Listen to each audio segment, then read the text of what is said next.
Susheela video Ganesh దగ్గర ఉంది. ఏమైంది? గన్ మీద నీ ఫింగర్ ప్రింట్స్ ఉన్నాయి. ఎవరికి చెప్పవా నేనే హంతకురాలని?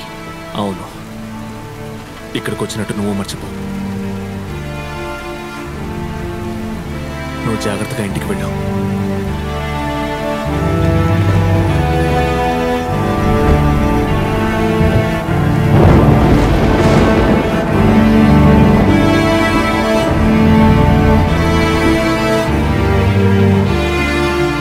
మహేష్ మార్చి తీసుకొచ్చిన మాయను కాల్చిన గన్నుని గణేష్ కారులో పెట్టాడు. తన ప్రేయసి చేసిన హత్యని గణేష్ చేసినట్లుగా పోలీసుల్ని నమ్మించడానికి హీరో ప్రయత్నించాడు. తను అనుకున్నట్లుగానే పోలీసులు గణేషే హంతకుడని కేసు క్లోజ్ చేశారు.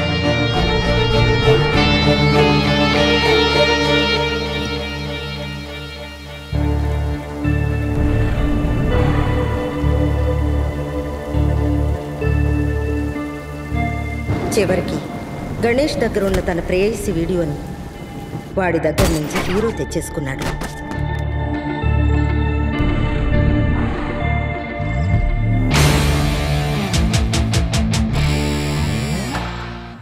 క్లైమాక్స్ బానే ఉంది, కానీ ఒక చిన్న రిక్వెస్ట్.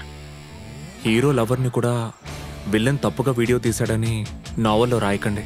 ఏం భరత్, కథలోనే కదా. మీరు జరిగిన కథను అలాగే నావల్ రాయబోతున్నారు.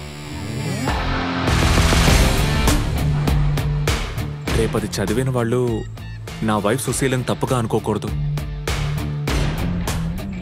తనను ఒకడు తప్పుడు వీడియో తీశాడని కథలో వచ్చినా తను తట్టుకోలేదు. నాకు తన సంతోషం చాలా ముఖ్యం మేడం.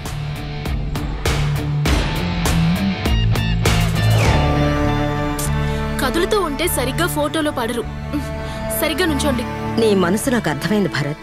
సుశీలని నువ్వు సిన్సియర్గా లవ్ చేస్తున్నావు, అలాగే ఉండాలి. స్మైల్. నేను ఆల్టర్నేటివ్గా ఇంకేదైనా ఆలోచిస్తాను. Thanks madam. నువ్వెక్కడున్నావు?